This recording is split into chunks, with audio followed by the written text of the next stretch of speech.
제14장 의인은 없나니 하나도 없도다. 그러면 어떠하뇨? 우리는 나으뇨? 결코 아니라. 유대인이나 헬라인이나 다 죄 아래 있다고 우리가 이미 선언하였느니라. 기록한 바 의인은 없나니 하나도 없으며 깨닫는 자도 없고 하나님을 찾는 자도 없고 다 치우쳐 한 가지로 무익하게 되고 선을 행하는 자는 없나니 하나도 없도다. 저희 목구멍은 열린 무덤이요 그 혀로는 속임을 베풀며 그 입술에는 독사의 독이 있고 그 입에는 저주와 악독이 가득하고 그 발은 피 흘리는 데 빠른지라. 파멸과 고생이 그 길에 있어 평강의 길을 알지 못하였고 저희 눈앞에 하나님을 두려함이 없느니라 함과 같으니라. 우리가 알거니와 무릇 율법을 말하는 바는 율법 아래 있는 자들에게 말하는 것이니 이는 모든 입을 막고 온 세상으로 하나님이 심판날에 있게 하려 함이니라. 그러므로 율법의 행위로 그의 앞에 의롭다 하심을 얻을 육체가 없나니 율법으로는 죄를 깨달음이니라. 로마서 3장 9절에서 20절. 우리는 이제 로마서 3장의 두 번째 대목에 이르렀습니다. 바울은 처음 8구절 가운데 유대인의 이점과 하나님이 말씀을 맡은 것의 특권이 무엇임을 입증하였습니다. 하나님이 백성이 되는 데는 큰 이권이 있습니다. 그러나 그렇다고 해서 하나님의 진노나 구원의 전체 문제에 대해서 유리한 입장에 있다는 뜻은 아닙니다. 물론 마땅히 그랬어야 하지만 사실은 그렇지 못했습니다. 유대인이 되는 것은 하나의 이점입니다. 성경을 가지는 것도 이점입니다. 믿는 부모를 가진 자녀가 이점이 있는 것처럼 말입니다. 그러나 부모가 믿는다고 할지라도 구원의 문제에 있어서는 기독교 가정에서 태어나지 않는 자녀와 똑같은 입장에 있습니다. 9절에서 사도 바울이 바로 그것을 다루고 있습니다. 바울은 말하기를 내가 너희에게 분명히 그 점을 이미 선언했다고 했습니다. 유대인이나 헬라인이나 다 죄 아래 있다고 우리가 이미 선언하였느니라. 어떤 의미에서 우리는 1장 18절에서 시작된 큰 대목의 위대한 주제로 되돌아온 것입니다. 1장 18절 이후부터 여러 반론과 난제들과 사람들이 제기하는 논리를 다루어 왔습니다. 그는 이제 자기가 다루는 주제로 돌아와서 성경에서 그것을 입증하는 최종적인 자료를 제시하려 합니다. 우리는 이제 열심히 그것을 살펴봅시다. 우리는 먼저 사도가 모든 사람들에 대하여 한결같이 사용하는 매우 흥미로운 용어를 생각해 봅시다. 다 죄 아래 있다고 우리가 이미 선언하였느니라. 무엇보다 먼저 그것은 하나의 상태나 조건을 지시하는 것임을 주목해야 합니다. 성경이 타락한 인간을 살펴보는 방식이 그것입니다. 성경에 따르면 모든 인간은 각자 죄 아래 있든지 은혜 아래 있든지 두 입장 중 하나에 속해 있습니다. 성경에서 바로 그 구분만이 나타나 있습니다. 그것을 위한 여러 교차적으로 사용되는 용어들을 만나게 될 것입니다. 죄 아래 있다는 것은 바로 율법 아래 있다는 말과 동등하게 사용됩니다. 그 말은 같은 말입니다. 근본적인 상태는 죄 아래 있는 상태입니다. 이 점은 아무리 강조해도 지나치지 않습니다. 성경은 우리가 생각하는 것과는 달리 이 두 큰 범주 속에서 예외를 전혀 생각하지 않습니다. 그 사람은 선한 사람인가? 라고 성경은 말하지 않습니다. 그가 얼마나 많은 선을 행했는가? 그가 얼마나 존경을 받을 만한 사람인가에 대해서도 묻지 않습니다. 성경은 그러한 질문을 전혀 던지지 않습니다. 성경은 말합니다. 모든 사람이 죄 아래 있느냐, 은혜 아래 있느냐, 둘 중 하나이다. 다른 말로 해서 우리는 언제나 1차적으로 우리 자신을 우리에게 해당하는 어떤 일을 행하는 것의 차원에서 생각하지 말아야 합니다. 문제되는 것은 우리 전체적인 조건입니다. 신약의 교훈은 어떤 나라에 속한 것의 차원에 놓여져 있습니다. 하나님의 나라에 속했느냐, 이 세상 나라에 속했느냐, 둘 중 하나입니다. 저는 하나의 유추를 사용하겠습니다. 만일 여러분이 외국을 방문하면 그 나라 사람들에게 1차적으로 관심 있는 사항, 여러분에게 그들이 알고 싶어하는 첫 번째 요점은 여러분의 머리카락 색깔이나 눈의 색깔이 아닙니다. 또는 여러분의 은행 잔고도 아닙니다. 또한 여러분이 훌륭한 사람인지 그렇지 않은지 문제도 아닙니다. 그들이 알고 싶어하는 가장 우선적인 것은 어떤 나라에 속한 사람이냐 하는 것입니다. 이 나라에 속했는지 아니면 외국인인지 여러분이 속한 영역을 알고 싶어 하는 것입니다. 기독교 신앙, 그리스도의 복음을 진정으로 이해하기 위해서 그 점은 절대적으로 기본적인 사항입니다. 기독교는 상세한 국면에서부터 시작하지 않습니다. 복음에 대하여 많은 사람들이 바로 그러한 점에서 잘못됩니다. 선한 삶을 영위하면 그리스도인이라 생각하는 사람들이 있습니다. 매우 선한 삶을 영위하면서도 전혀 그리스도인이 아닐 수 있습니다. 왜냐하면 그리스도인이 영역에 속해 있지 않기 때문입니다. 죄 아래 사탄의 영역과 지배 아래 있으면서 선한 사람들이 있습니다. 진실로 문제가 되고 생각해 보아야 하는 것은 여러분이 속한 영역입니다. 바울은 말합니다. 자, 유대인이나 이방인들이나 다 죄 아래 있으며 죄의 지배 아래 있고 죄의 영역에 속해 있습니다. 물론 그 진술은 다음과 같은 것을 함축하고 있습니다. 곧 모든 인류는 본성적으로 죄책 아래 있으며 죄의 권세와 죄의 오염 아래 있습니다. 이것이 사도 바울의 근본적인 진술입니다. 다른 모든 것은 그로부터 따라오는 것입니다. 모든 사람이 다 그러한 조건에 있다고 사도가 말하는 것을 주목해야 합니다. 유대인이든 이방인이든 모든 각 개인은 그 조건에 속해 있습니다. 보편적인 유대인에게 관한 보편적인 진술도 아니고 보편적인 이방인들에 관한 보편적 진술도 아닙니다. 제가 뒤에 가서 말씀드리겠습니다만 사도의 논리는 그것이 모든 각 개인에게 해당된다는 것입니다. 우리는 더 나아가서 이렇게 말할 수도 있습니다. 성경의 논리는 타락한 이후 세상에 태어난 사람은 누구나 다 그러하다는 것입니다. 우리는 모두 죄 아래에 태어났습니다. 그것은 성경의 전제입니다. 모든 각 사람에 대하여 성경이 그것을 말하고 있습니다. 어린 아이들이 태어날 때 무죄하지 않습니다. 죄 아래서 태어나고 그들 속에 있는 죄와 함께 태어납니다. 그들은 자기들에게 전가된 아담의 죄책을 가지고 태어납니다. 그들은 본성적으로 오염되어 있습니다. 우리는 죄인으로 태어납니다. 다 죄 아래 있다. 아래라는 말은 권위 아래 있다는 인상을 주는 말입니다. 우리가 속해 있는 전체 영역이 바로 그것이라는 말입니다. 그러므로 사도는 여기서 모든 각 사람은 죄와 타락의 결과로 거듭나기 전에는 그러한 조건에 처해 있음을 자기의 근본적인 전제로 설정해 놓고 있습니다. 사람이 타락할 때 실제로 어떠한 일이 일어났는가에 대한 어떤 개념을 갖고 있지 않으면 복음 자체에 대하여 진정한 개념을 전혀 가지지 못하기 때문에 이 점을 포착하는 것은 중요합니다. 어떤 의미에서 사람이 타락할 때 일어난 일을 인식하지 못하면 하나님의 아들이 이 세상에 오신 이유와 특별히 하나님의 아들이 십자가에서 죽으셔야 한 그 이유를 결코 이해하지 못할 것입니다. 태초에 하나님께서 사람을 창조하셨고 처음 창조하신 그 아담을 인류 전체의 대표로 세우셨습니다.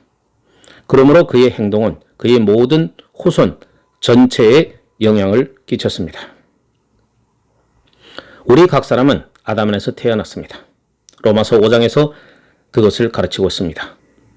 고린도전서 15장에 나타난 바울의 논증을 통해서도 그 점을 발견할 것입니다. 아담 안에서 이와 같이 그리스도 안에서. 그러나 여기서 우리는 아담 안에서를 다루고 있습니다. 우리가 모두 아담의 후손들이기 때문에 죄 아래 태어난 것입니다. 그것은 이 세상에서 일어났던 일 중에서 가장 큰 재난을 당하는 것과 같고 참혹스럽게 불행한 일입니다. 바로 그것이 그 사실을 묘사하고 살펴보는 성경의 특징적인 방식입니다. 사도는 그 진술을 해놓고 이 근본적인 전제를 한 다음에 그것을 입증해 나가려 합니다. 유대인이나 헬라인이나 다 죄 아래 있다고 우리가 이미 선언하였느니라 기록한 바. 그러한 다음에 위대한 성경 인용구가 나옵니다. 그것은 하나의 증거의 사슬입니다. 10절에서 18절까지 놀라운 증거들을 함께 나열하고 있습니다. 그렇게 한 다음에 19절과 20절에서 자기 자신의 논평을 합니다.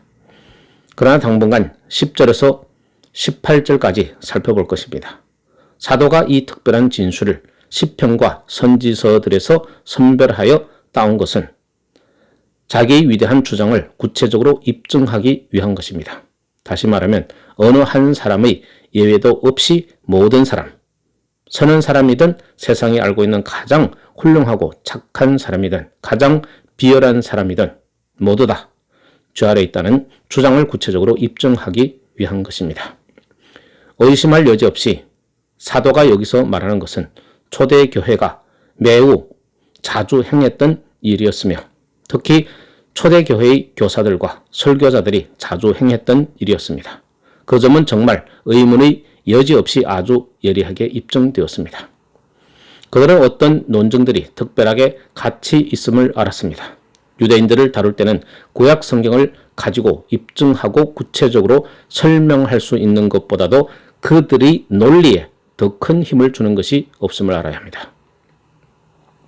유대인들은 구약 성경을 믿었습니다. 그 구약 성경은 그들에게 주어졌던 하나님의 말씀이었습니다. 사도는 사실상 이렇게 말하고 있습니다. 자, 좋다.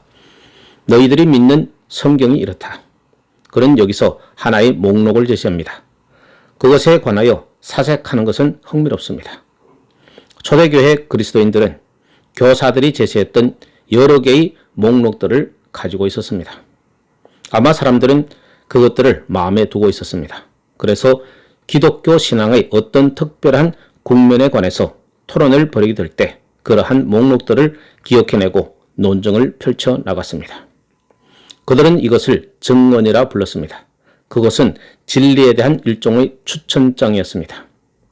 제가 이 점에 여러분의 주의를 환기시켜 드리는 것은 저와 여러분이 똑같은 방식으로 그러한 일을 할 수 있기 때문입니다. 성경을 매우 많이 읽어보지 않았으나 자기는 그리스도인이라고 생각하고 있는 형식적이고 외면적인 그리스도인과 논란을 벌이거나 그러한 사람에게 기독교 신앙을 설명하고 그러한 잘못된 신앙 양태를 대면하여 이기려 할 때 그러나 여기를 보라. 성경이 무엇을 말하는지 아는가? 라고 말하는 것은 매우 효과적입니다. 성경으로 돌아가게 하는 것입니다. 신자들로서 우리가 그처럼 성경에 익숙해야 하는 이유가 바로 거기에 있습니다. 우리가 성경을 기억하도록 그런 사람들을 부추겨야 하며 그렇게 하지 않는다 할지라도 어쨌든 그들을 어디서 만나야 하는지를 알아야 하는 이유가 바로 그것입니다. 우리는 포켓에 성경을 넣고 다녀야 합니다. 그래서 우리가 그것을 꺼내서 성경이 이렇게 말하고 있어요 라고 말할 수 있어야 합니다. 그것은 매우 가치 있는 논증의 형태입니다. 초대교회가 자주 그 형식을 사용했습니다. 어떠한 입장들을 증거하기 위해서 이러한 증거들을 성경에서 취해왔던 것입니다. 우리는 그들의 방식을 배우고 진리에 이르는 지식의 사람들을 인도하는 매우 좋은 방법이 역시 그것임을 인식합시다. 그와 같이 우리는 사도가 우리 앞에 제시하는 일종의 사슬과 같은 증거 자료들을 살펴볼 것입니다. 그러나 우리가 그 상세한 국면에 나아가기 전에 그가 행해왔던 일의 중요성과 우리가 이제 이 시점에서 행하고 있는 일의 중요성을 강조하고 싶습니다. 이것은 비상하게 교묘한 대목입니다. 우리를 위해서 심오하고 진수적인 교훈들로 가득 차 있습니다. 제가 볼 때 바울이 여기서 무엇을 하고 있는지 깨닫지 못한 채 인용의 말씀으로 곧바로 나아가는 것은 어리석습니다. 그러므로 우리가 그 인용구의 말씀들을 살펴보기 전에 여러 인용의 말씀들을 나열할 것에 관하여 보편적으로 몇 가지는 보여드리고 싶습니다. 누구나 깜짝 놀라게 될 첫 번째 요점은 유대인들이 자기들이 가진 성경에 관해서 비극적으로 눈이 멀어 있다는 것입니다.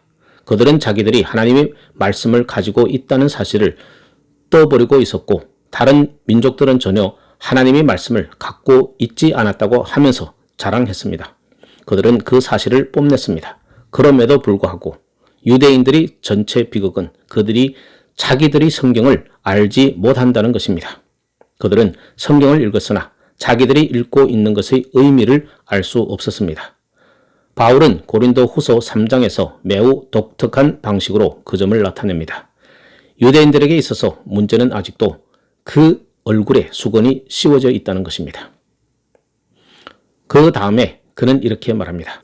그러나 저희 마음이 완고하여 오늘까지라도 구약을 읽을 때 그 수건이 오히려 벗어지지 아니하고 있으니 그 수건은 그리스도 안에서 없어질 것이라.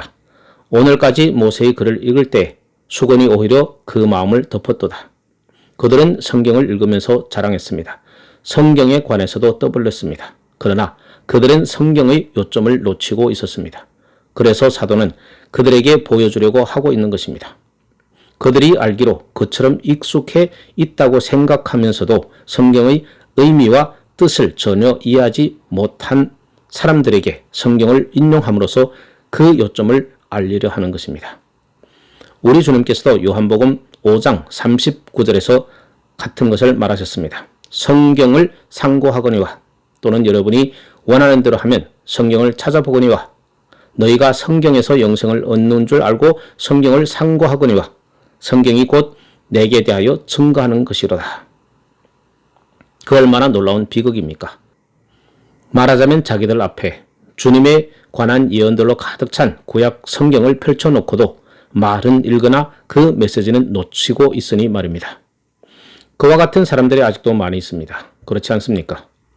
많은 사람들이 신약이나 구약을 정기적으로 읽습니다. 그런데도 불구하고 구원의 메시지와 교리를 전혀 알지 못합니다. 성경의 말들에 대해서는 전문가이면서도 성경의 진리에 관해서는 전적으로 문외한일 수 있습니다. 이 유대인들로부터 우리는 그 끔찍한 교훈을 받습니다. 성경의 전문가들인 이 사람들이 성경의 논증, 메시지, 교훈 자체에 대해서는 전혀 모르고 있습니다. 사도 바울이 여기서 인용하는 말씀이 바로 그 점을 상기시킵니다. 그러나 두 번째로 사도가 물론 마음에 두고 있는 큰 요점입니다. 이 대목은 죄의 보편성을 입증한다는 것입니다. 아마 죄의 보편성을 이 대목처럼 잘 입증하는 대목이 없을 것입니다. 그러니 여러분이 모든 사람이 죄인으로 태어났으며 죄 가운데 잉태되었다는 사실과 중성적인 상태에서 태어나지 않고 이미 태어날 때부터 하나님의 진노 아래 있다는 사실을 가지고 어떤 사람과 토론을 벌인다고 합시다. 바울은 에베소서 2장에서 우리는 다 본질상 다른 이들과 같이 진노의 자녀라고 말하듯이 말입니다. 그런 경우에는 그것을 입증하기 위해서 이 대목으로 오십시오. 사도 바울이 그 점을 어떻게 나타내고 있는지 그 방식을 주목하십시오. 기록한 바 의인은 없나니 하나도 없으며 그러나 하나도 없다고 말하는 것만으로는 충분하지 못합니다. 사도 바울은 그 사실을 거듭 반복했습니다. 의인은 없나니 하나도 없도다. 사도가 얼마나 훌륭한 설교자입니까? 훌륭한 설교자인지를 알아보는 시금석은 그가 반복법을 사용하느냐 하는 것입니다. 자신의 말을 되풀이하지 아니하는 설교자는 매우 가련한 설교자입니다. 자기의 회중들을 알지 못하는 설교자입니다. 그러나 우리는 더 나아갑시다. 깨닫는 자도 없고 하나님을 찾는 자도 없고 다 치우쳐 한 가지로 무익하게 되고 선을 행하는 자는 없나니 하나도 없도다. 여러분은 그 죄의 보편성을 아시겠습니까? 훌륭한 또는 선한 사람에 대해서 어리석어지지는 마십시오. 그들이 행한 많은 분량의 선을 말하면서 그것이 구원의 문제와 부딪힐 때 차이를 가져온다는 식으로 말해서는 안 됩니다.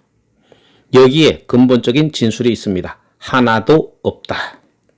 저는 한 사람의 예외도 없이 보편적입니다. 역사의 새벽에 인간이 타락한 이후 이 원칙에서 벗어난 사람은 한 사람도 없습니다. 그 점을 입증하는 고전적인 대목이 바로 여기입니다. 제가 주목하는 세 번째 요점은 다시 우리는 여기서 1장 후반부에서보다 더 분명하게 죄의 무서운 성격을 알게 된다는 것입니다. 결국 1장에서는 그 당시의 이교도들, 이방인들을 주로 다루어 왔습니다. 그러나 여기서는 모든 시대의 모든 사람을 다루고 있습니다. 사람이 정말 어떤 사람이며 어떠한 존재이며 본성적으로 태어날 때 가진 것이 무엇이며 우리 주 예수 그리스도 안에 있는 하나님의 은혜를 떠난 인간의 진상이 무엇임을 밝히고 있습니다. 그것은 정말 끔찍한 그림입니다. 그러나 그것은 진상입니다. 제가 말씀드리는 네 번째 논평은 우리가 복음을 진실로 이해하기 전에 이 사실을 이해하는 것은 진수가 된다는 점입니다. 사도는 1장 16절과 17절에서 자기 복음을 공표하였습니다. 그는 복음을 부끄러워하지 않습니다. 어째서요? 복음은 모든 믿는 자에게 구원을 주시는 하나님의 능력이 됨이라. 첫째는 유대인에게요 또한 헬라인에게로다. 복음에는 하나님의 의가 나타나서 믿음으로 믿음에 이르게 하나니 기록된 바 오직 의인은 믿음으로 말미암아 살리라 함과 같으니라. 그러나 하나님께서 왜 어떠한 일을 하셔야 합니까? 우리가 구원받을 수 있기 위해서 왜 하나님의 능력이 필요합니까?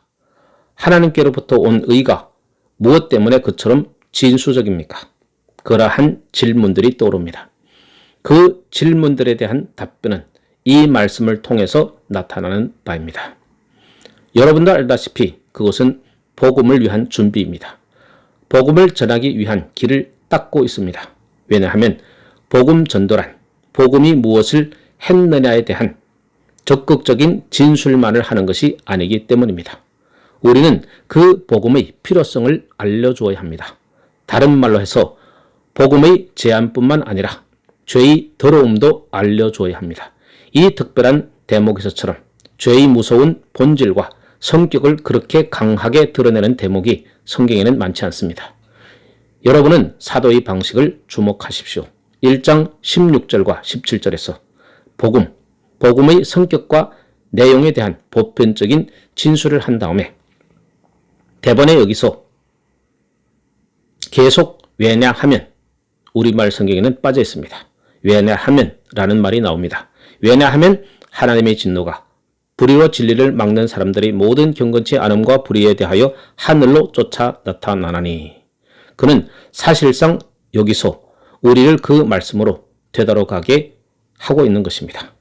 이 3장 10절에서 18절까지는 1장 18절의 강해라고 말할 수 있습니다. 사람들이 모든 경건치 않음과 불의에 대하여 나타난 바 된 하나님의 진노를 설명합니다. 바울은 말하기를 복음이 그처럼 진수적인 것은 그 때문이며 바로 그 때문에 하나님께서는 어떤 일을 하셔야 했으며 자기의 독생자를 보내셔야 했습니다.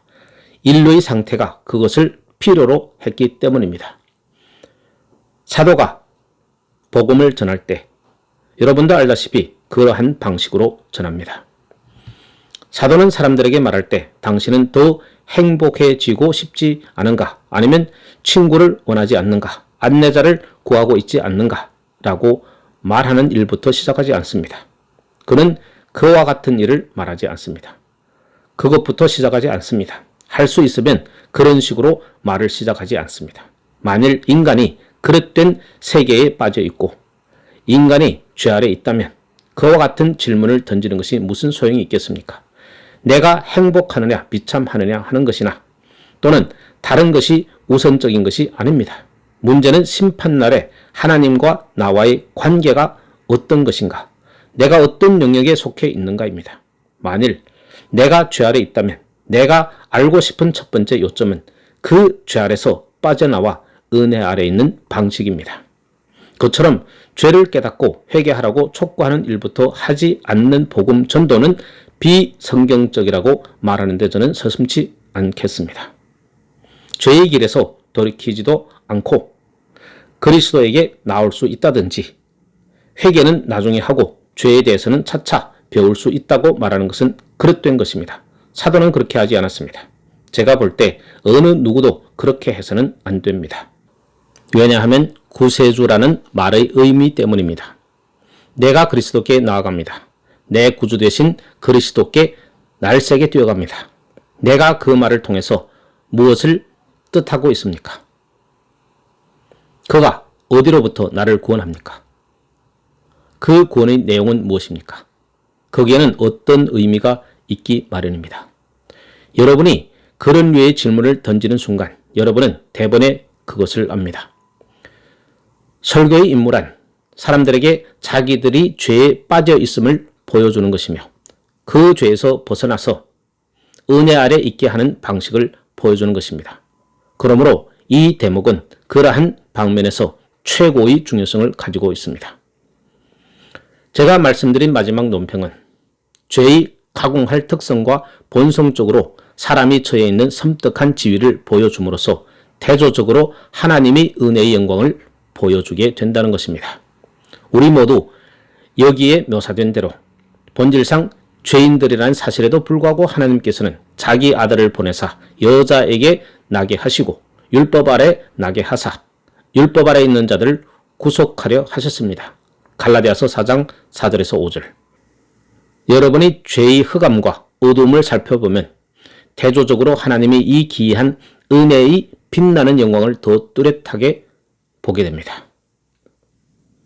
저는 여러분이 어떻게 느끼는지 알지 못합니다. 그러나 저는 사도가 여기서 인용하는 여러 말씀들의 목록을 읽을 때마다 그 말씀은 더욱더 악한 인간의 모습을 더 진지하게 그려냅니다. 소망이 어디에 있는가? 라고 다시 말하기 시작하는 나 자신을 발견합니다. 소망이 어디에 있는가? 여러분도 알다시피 소망이 없습니다. 하나님 은혜 밖에는 전혀 소망이 없습니다. 대조적으로 빛의 영광과 찬란함을 드러내는 것은 어둠과 흑암입니다. 다른 말로 해서 수세기 동안 교회사 전체를 통해서 볼 때 은혜와 복음에 대한 가장 높은 개념을 갖고 있던 사람들이나 주 예수 그리스도께 대하여 가장 큰 감사의 마음을 가지고 있던 사람들은 언제나 죄를 가장 크게 의식한 사람들이었습니다. 언제나 그랬습니다. 그것은 필연적인 귀결입니다. 우리 주님께서 누가복음 7장에서 그 사실을 이렇게 표현했습니다. 저의 많은 죄가 사하여졌도다. 이는 저희 사랑함이 많음이라. 사함을 받은 일이 적은 자는 적게 사랑하느니라. 자기의 조건의 죄악성을 이해하는 정도가 크면 클수록 하나님의 사랑과 은혜와 긍휼과 자비를 이해하는 정도도 더 크게 될 것을 다른 방식으로 말씀하고 계신 것입니다. 자, 그것이 제 보편적인 논평입니다. 우리는 이제 인용의 말씀들로 나아가 봅시다. 엄격하게 구분해 본다면 10절, 11절, 12절 말씀은 시편 14편, 53편에서 인용한 말씀입니다. 그것을 알면 흥미로울 수 있습니다. 그런 다음에 13절은 시편 5편 9절에서 인용된 말씀입니다. 14절은 시편 7절에서 15절, 16절, 17절은 이사야서 59장 7절에서 8절로 취해온 말씀입니다. 물론 사도는 많은 다른 대목을 취할 수도 있었습니다. 사도는 그 모든 대목들에 대해서 신속하였습니다. 그러나 이 특별한 인용의 말씀들을 취한 것은 자기가 강조하고 싶은 요점을 구체적으로 입증하기 위해서입니다. 이 인용의 말씀에 어떤 이유나 어떤 리듬이 있습니까? 아니면 아무렇게나 그 말씀들을 취한 것입니까? 마음속에 어떤 분명한 체계를 사도가 가지고 있었음은 명백합니다. 사도 바울은 본질적으로 논리적인 사람입니다. 그는 매우 분명하게 생각했습니다. 그는 한 요점에서 다른 요점으로 나아갑니다. 여러분은 그것을 이렇게 구분할 수 있을 것입니다. 그가 인용한 본문 말씀, 그가 발췌한 대목은 세 주요한 부분으로 나눌 수 있습니다. 첫째는 10절에서 11절의 말씀으로서 죄 가운데 있는 인간의 상태에 대한 보편적인 묘사요 진술이라고 할 수 있습니다. 14절에서 17절까지 대목은 행동으로 나타난 죄의 특별한 양상을 보여줍니다. 죄악적인 상태 때문에 저지른 죄의 종류들을 보여주는 것입니다. 사도가 얼마나 논리적인가를 아실 것입니다. 첫째로 보편적인 묘사를 하고 있고 그 다음에 특별한 증거들을 대하고 있습니다. 그 증거들을 나열하는 방식이 그러합니다. 그리고 18절에서 그 모든 것을 압축하여 요점을 정리해주고 있습니다. 저희 눈앞에 하나님을 두려움이 없느니라. 그것이 인용의 말씀을 보편적으로 세 대목으로 나눈 것입니다. 그러나 사도는 그 세 대목들마저도 각각 세분합니다. 그 세분한 부분들도 정말 분명합니다.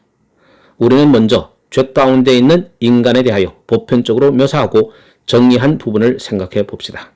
10절, 11절, 11절 말씀이 바로 그것입니다. 기록한 바 의인은 없나니 하나도 없으며 깨닫는 자도 없고 하나님을 찾는 자도 없고 다 치우쳐 한 가지로 무익하게 되고 선을 행하는 자는 없나니 하나도 없도다. 자, 그 대목이 두 부분으로 세분되어 있는 것이 분명합니다. 첫째는 죄 가운데 있는 인간의 실제적인 상태입니다. 그런 다음에 그 상태에 빠져 있음으로 야기되는 보편적인 결과입니다. 여기에 보편적인 상태가 있습니다. 의인은 없나니 하나도 없으며 깨닫는 자도 없고 하나님을 찾는 자도 없고, 그리고 그들이 그러하기 때문에 그 결과는 다 치우쳐 한 가지로 무익하게 되고 선을 행하는 자는 없나니 하나도 없도다. 자, 제가 알기로 가장 매혹적인 연구에 속한 한 가지는 바울의 이지의 작용을 주목하는 것입니다. 왜냐하면 여기에 우연한 것이 나타나 있는 것이 아니기 때문입니다. 그는 언제나 결과보다 원인을 먼저 앞세우고 있습니다. 상세한 국면으로 치달아 가지 않습니다.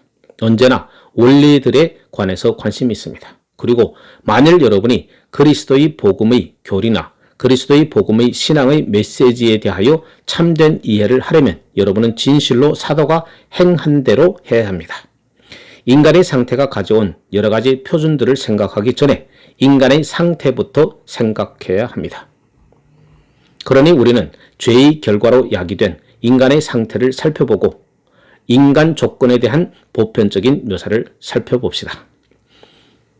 사도가 우리에게 말하는 첫 번째 요점은 의인은 없나니 하나도 없다는 것입니다. 여기 의인이란 말은 사상과 생활에 있어서 정직하다는 것입니다. 이것은 매우 중요한 어휘입니다. 의롭게 된다는 것은 하나님과 여러분이 이웃에 대하여 흠이나 책망받을 것이 전혀 없다는 것을 뜻하는 것입니다. 의롭게 된다는 것은 선해진다는 것을 의미하지는 않습니다. 또는 도덕적이고 훌륭하게 된다는 것만을 의미하지 않습니다. 성경에서 의롭게 된다는 것은 하나님에 관하여나 여러분의 이웃에 대하여 책망받을 것이 없다는 것을 뜻하는 것입니다. 실로 우리 주님께서 어떤 율법사가 묻는 질문에 대한 답변을 하시면서 의에 대하여 완벽하게 묘사하시고 정리해 주셨습니다. 어떤 율법사가 율법에서 어느 계명이 크니까? 라고 물었습니다. 우리 주님께서 대답하시되 내 마음을 다하고 뜻을 다하고 목숨을 다하여 주 너희 하나님을 사랑하라 하셨으니 이것이 크고 첫째 되는 계명이요 둘째는 그와 같으니 내 이웃을 내 몸과 같이 사랑하라 하셨으니 이 두 계명이 온 율법과 선지자의 강령이니라. 마태복음 22장 36절에서 39절. 여러분이 그 순서를 보아야 합니다. 주님께서는 하나님과 인간의 관계를 먼저 다루십니다. 그런 다음에 그 인간이 자기 동료 인간들에 대하여 가지는 관계를 생각하십니다. 바울은 언제나 그 두 요점을 예수님이 나타내신 순서대로 놓습니다. 1장 18절에서 사람들이 모든 경건치 않음과 불의에 대하여 말씀합니다. 하나님이 먼저요, 그 다음이 사람입니다. 여기서도 역시 마찬가지입니다. 그러므로 여러분이 의를 정의할 때도 그렇게 정의할 수 있습니다. 의란 하나님의 율법을 완벽하게 지키는 삶을 영위하는 것. 하나님께서 사람에게 바라시는 대로 삶을 영위하는 것입니다. 우리가 이 점에 대해서 분명해야 하는 것은 절대적으로 진수가 됩니다. 왜냐하면 만일 그 의를 정확하게 정의하지 못한다면 어떤 사람들이 좋다, 어떤 사람들은 매우 의롭다, 다른 사람들은 그렇지 못하다. 그 다른 사람들은 말할 수 있다면 너를 끌어내리려 할 것이다. 그러나 의인은 그렇게 하지 않을 것이다 라고 말하게 될 것이기 때문입니다. 그러나 의롭다는 것은 그것을 의미하지 않습니다. 그것은 사람들 가운데서 따져야 할 문제가 아닙니다. 하나님과 하나님의 율법에 대한 인간의 관계의 차원에서 규정해야 합니다. 의롭게 된다는 것은 하나님의 율법을 절대적으로 준행한 것을 의미합니다. 어떤 흠이나 어떤 결함도 없이 완전 무결하게 지키는 것을 의미합니다. 사도의 역사를 여러분은 주목해야 합니다. 사도는 인간이 타락한 이후 단 한 사람도 없노라고 간단히 말합니다. 한 사람도 없습니다. 에녹도 아브라함도 아닙니다. 한 사람도 없습니다. 인간이 타락한 이후 무죄한 상태에서 결코 정직하거나 의로운 사람은 없습니다. 인간은 언제나 하나님과의 관계에서 자기 동료 사람들과의 관계에서 실패해왔습니다. 실로 두 경우에서 다 실패했습니다. 가장 훌륭하고 가장 고상하고 가장 학식 있고 가장 인자한 사람에 대하여 여러분이 하고 싶은 말을 해보십시오. 그러나 율법의 시금석을 견뎌낼 수 있는 사람은 한 사람도 없습니다. 여러분이 다림줄을 놓아버리십시오. 그런 사람이라 할지라도 그는 정직하지 못하고 바르지 못하고 순전하지 못하며 책망할 것이 없는 그런 사람이 아닙니다. 의인은 없나니 하나도 없습니다. 자, 복음을 전하는 방식은 바로 그것입니다. 우리에게 와서 사실 내가 죄인이라고 느낀 적이 있다고 솔직하게 말할 수 있음을 당신도 아시죠? 라고 말하는 사람들을 누구나 만나봅니다. 그들은 매우 천진하고 그 문제에 대해서 매우 진지합니다. 그들은 언제나 술주정뱅이의 차원이나 그와 같은 것들이 수준에서 죄를 생각합니다. 그러한 일들을 행하지 않으면 내가 죄인임을 느낀다고 말하면 나는 외식자일 거요 라고 말합니다. 사람들이 실제로 제게 그렇게 말했습니다. 그러한 사람을 다루는 방식은 단순히 다음과 같이 말하는 것입니다. 의인은 없나니 하나도 없다고 성경이 말합니다. 하나도 없습니다. 당신이 홀로 예외가 되겠습니까? 다른 말로 해서 그들에게 당신의 의를 이해하는 면에서 무엇인가 잘못되어 있고 죄에 대해서 무엇인가 잘못된 개념을 가지고 있습니다. 사람이 죄인 된다는 것은 하나님께서 창조하신 의도대로 존재하지 못한 것임을 당신은 인식하지 못했습니다. 하나님께서 사람을 완전하게 지으셨습니다. 그리고 하나님께서 당신의 법을 주셨습니다. 그것을 주시면서 이것을 지키라고 말씀하셨습니다. 나는 너로 하여금 이와 같이 살도록 지었다. 또한 그같이 존재하도록 지었다. 당신이 하나님이 의도하시는 바와 같습니까? 그렇지 않다면 당신은 의롭지 못합니다. 의롭지 못하면 죄인이고 죄 아래 있는 것이며 하나님의 진노 아래 있는 것입니다. 비록 우리가 성경을 다 갖고 있지만 죄가 무엇인지 의가 무엇인지 하나님의 요구는 무엇을 만족시키는 것에 관한 내 개인의 의견을 아직도 고집하고 있다는 것이 얼마나 엄청난 비극인지 아시겠습니까? 성경은 완벽하고 분명합니다. 만일 여러분이 전에 로마서 3장을 읽으면서 자기가 죄인임을 느끼는 것이 무엇인지 전혀 알지 못했다면 유대인들처럼 여러분은 눈이 멀어 있기 때문이라고 말씀드립니다. 말씀을 보기는 하나 그 뜻을 알지 못합니다. 문자를 보기는 하나 말씀의 뜻에 이르지 못합니다. 단순한 구조를 보는 것이지 그 영에 도달하지는 못하고 있는 것입니다. 의인은 하나도 없습니다. 누가 이러한 의미에서 자기가 의롭다고 주장하고 싶겠습니까? 여러분이 이 말씀의 의미를 인식하는 순간 이 성경의 진술이 완벽히 옳다는 것을 금방 알 것입니다. 여러분이 의의 수준을 진실로 살펴본다면 선하든 악하든 조금 더 선하든 조금 더 악하든 전혀 무의미하게 됩니다. 여러분의 다림줄이 여기 있습니다. 여러분은 곱거나 그렇지 않을 수 있습니다. 여러분이 다른 사람보다 더 조금 가깝다는 것이 여러분에게 아무런 도움이 되지 않습니다. 여러분은 곧 알아야 합니다. 절대적으로 정직해야 합니다. 정직하지 못하다는 것은 죄악적인 것을 의미하며 하나님을 향하여 거스른다는 것을 말하며 하나님이 완벽한 창조 질서를 손상시킨다는 것입니다. 그리고 이제까지 제가 말씀드려온 바와 같이 타락의 결과, 죄의 결과는 그 무섭기 짝이 없는 참화가 있은 후 세상에 태어난 모든 인류의 상태가 그러하다는 것입니다. 여기에 매우 심오한 교리가 있습니다. 여러분도 알다시피 우리 중 어떤 사람이 여전히 우리가 창세기 처음 몇 장을 고집해야 하며 복음을 전할 때 그 창세기 처음 몇 장을 고집하지 아니하는 사람들과 협력해서는 안 된다고 주장하는 이유가 바로 여기에 있습니다. 왜냐하면 우리는 그들이 어떤 류의 그리스도를 제시하는지 알지 못하며 그들이 무엇을 걸고 그리스도를 나타낼는지 알지 못하기 때문입니다. 이는 성경적이고 성서적인 입장입니다. 모든 사람이 불의하다는 이 근본적인 사실로부터 출발해야 합니다. 저는 그것을 다음과 같이 요약하겠습니다. 설교자는 자기 회중들 각 개인의 죄의 사실에 관해서는 알 필요가 절대로 없습니다. 설교에 관해서 그것은 놀라운 일입니다. 설교자에게 있어서는 자기 앞에 앉아있는 사람이 어느 누구냐가 전혀 문제가 되지 않습니다. 그는 알 필요가 전혀 없습니다. 또한 그런 일에 신경 써서는 안 됩니다. 어째서요? 모든 각 개인마다 의인이 아니며 그 회중들이 시궁창에서 나온 사람이든 아니면 런던의 가장 훌륭한 화랑에서 나온 사람이든지 설교자의 입장에서 그러한 것은 전혀 문제가 되지 않습니다. 그들이 극동에서 왔든지 아니면 서부의 끝에서 왔든지 문제가 되지 않습니다. 북쪽에서 왔든지 남쪽의 지역에서 왔든지 문제가 되지 않습니다. 문제가 되는 것은 무엇입니까? 그들이 어떻게 옷을 차려입고 그들이 어떻게 생겼으며 그들이 정말 평판을 좋게 받은 사람인지 아니면 비난을 받은 사람인지 문제가 전혀 되지 않습니다. 문제는 그 영혼들입니다. 그들은 사람들입니다. 그들을 구원하는 것은 오직 그 복음뿐이기 때문입니다. 결국 그들이 설교자를 만나러 와서 자기들이 죄의 목록을 다 늘어놓기 시작할 때 성경을 진실로 아는 설교자는 그만하시오.